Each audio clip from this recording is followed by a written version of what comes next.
회식 자리에서 계산서가 나왔을 때 화장실로 사라지는 사람이 있습니다. 친구들과 카페에 갈 때마다 나 지갑 깜빡했다 라고 말하는 사람도 있죠. 점심시간이면 어김없이 뭐 먹지? 하며 다른 사람의 도시락을 기웃거리는 동료도 있습니다. 오늘 4가지를 알려드릴게요. 왜 이런 사람들이 절대 성공할 수 없는지, 그 과학적 근거를 말입니다. 처음에는 별것 아닌 것 같습니다. 몇천 원, 많아봐야 몇만 원의 문제니까요. 하지만 뇌과학에서 이런 행동은 단순한 절약이 아닙니다.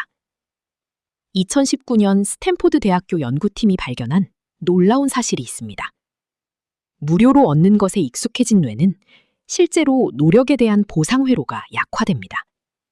이를 학습된 무력감의 역설이라고 부릅니다. 계속해서 노력 없이 결과를 얻다 보면 뇌는 굳이 애쓰지 않아도 된다고 학습합니다. 도파민 분비 패턴도 달라집니다. 일반적으로 목표를 달성했을 때 나오는 성취감이 점점 둔화되는 거죠. 이것이 첫 번째 이유입니다. 두 번째 이유는 더 충격적입니다. 얻어먹는 습관은 뇌의 전전두엽, 즉 계획과 판단을 담당하는 영역을 퇴화시킵니다.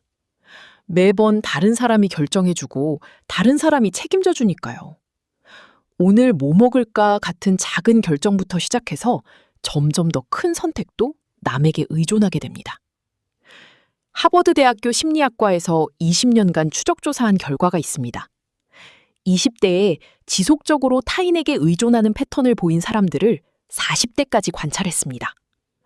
놀랍게도 이들의 연봉과 직책 상승률이 일반인보다 평균 34% 낮았습니다. 단순히 몇천 원을 아끼려다가 몇천만 원을 잃은 셈이죠.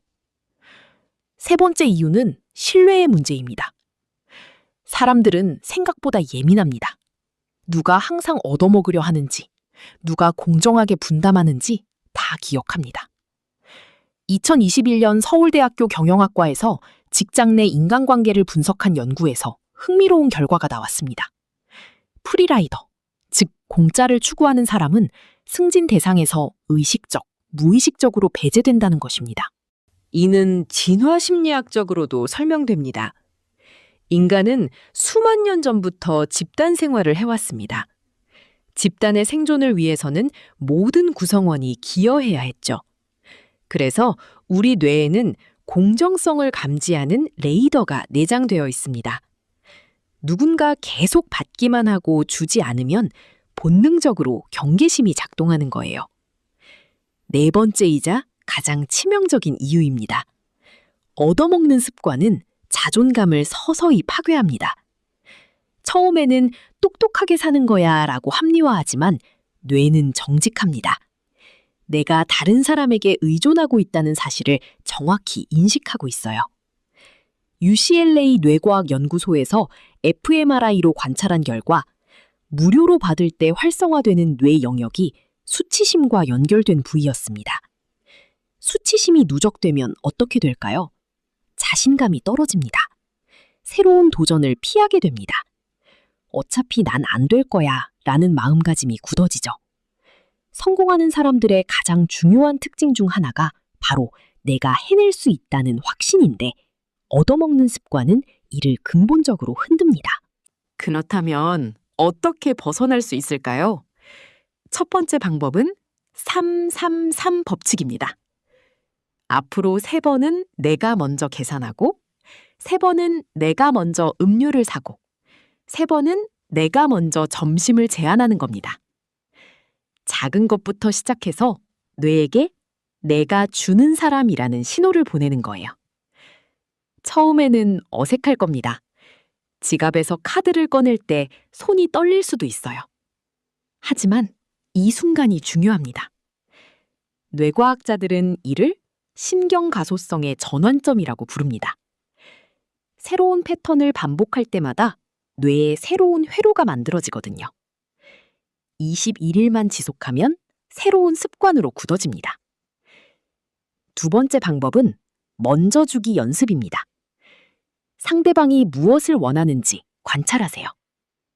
동료가 커피를 자주 마신다면 가끔 아메리카노 한 잔을 사다 주는 겁니다. 친구가 특정 과자를 좋아한다면 그걸 사서 나눠주는 거예요. 받을 생각만 하던 뇌가 주는 기쁨을 경험하기 시작합니다. 신기하게도 주는 행동은 뇌에서 세로토닌을 분비시킵니다. 세로토닌은 행복감과 자신감을 높이는 호르몬이죠. 2020년 미시간 대학교 연구에 따르면 타인에게 베푸는 행동을 한 사람들의 스트레스 호르몬인 코르티솔 수치가 23% 감소했습니다. 주는 것이 받는 것보다 실제로 더 큰 행복을 준다는 과학적 증거입니다. 세 번째 방법은 거절당하기 연습입니다. 이상하게 들리죠? 하지만 중요합니다. 계속 얻어먹으려는 사람은 거절을 극도로 두려워합니다. 그래서 남에게 의존하는 거예요. 작은 것부터 시작하세요. 카페에서 디카페인 없나요? 라고 물어보는 것부터요. 거절당해도 세상이 끝나지 않는다는 걸 뇌가 학습합니다. 거절에 익숙해지면 진짜 원하는 것을 요구할 용기가 생깁니다.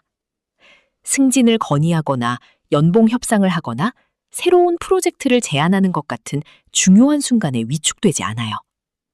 성공하는 사람들의 공통점이 바로 이겁니다. 노라는 답변을 두려워하지 않는 것. 네 번째이자 마지막 방법은 경제적 독립 시뮬레이션입니다. 한 달 동안 모든 지출을 기록해 보세요. 얼마나 많은 것을 무료로 받았는지, 그 대신 내가 지불한 것은 얼마나 되는지 계산해 보는 겁니다. 숫자로 보면 현실이 명확해집니다. 그리고 다음 달부터는 완전히 내 돈으로만 생활해 보세요. 처음에는 생활비가 늘어난 것 같아 부담스러울 겁니다. 하지만 실제로는 지금까지 다른 사람이 대신 지불해 준 것일 뿐이에요. 이 연습을 통해 진짜 내 경제력이 어느 정도인지 정확히 파악할 수 있습니다. 그리고 그에 맞는 합리적인 소비 패턴을 만들어갈 수 있어요. 더 중요한 것은 심리적 변화입니다. 모든 걸 내 돈으로 해결하다 보면 자연스럽게 선택에 신중해집니다. 이 커피가 정말 4,500원 가치가 있나? 이 식당이 2만 원 값어치를 하나? 이런 판단을 반복하면서 뇌의 의사결정 능력이 향상됩니다. 비판적 사고력도 함께 발달하죠. 6개월 후 놀라운 변화를 경험하게 될 겁니다. 다른 사람 눈치를 보지 않게 됩니다. 내가 낸 돈으로 내가 선택한 것이니까 당당할 수밖에 없어요. 이 당당함이 직장에서, 인간관계에서 모든 영역에 파급 효과를 만듭니다. 목소리 톤부터 달라지고 걸음걸이도 달라집니다. 얻어먹던 그 자리에서 이제는 베푸는 사람이 되어 있을 겁니다. 후배가 점심값이 부족하다고 하면 자연스럽게 내가 낼게 라고 말하는 자신을 발견하게 될 거예요. 이때의 기분은 전혀 다릅니다. 의무감이 아니라 여유에서 나오는 베품이거든요. 진짜 성공하는 사람들의 마음가짐이 바로 이겁니다.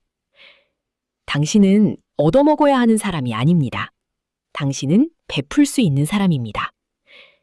몇천 원을 아끼려던 마음이 몇천만 원의 기회를 막고 있었을 뿐이에요. 지금부터라도 늦지 않았습니다. 다른 사람에게 의존하며 살던 습관으로 위축되셨던 분들께 작은 위로와 통찰이 되었길 바랍니다. 공감되는 부분이 있다면 댓글로 남겨주세요. 영상이 도움이 되셨다면 구독과 좋아요, 알림 설정 부탁드립니다. 다음 영상에서 더 유익한 인사이트로 찾아뵙겠습니다. 감사합니다.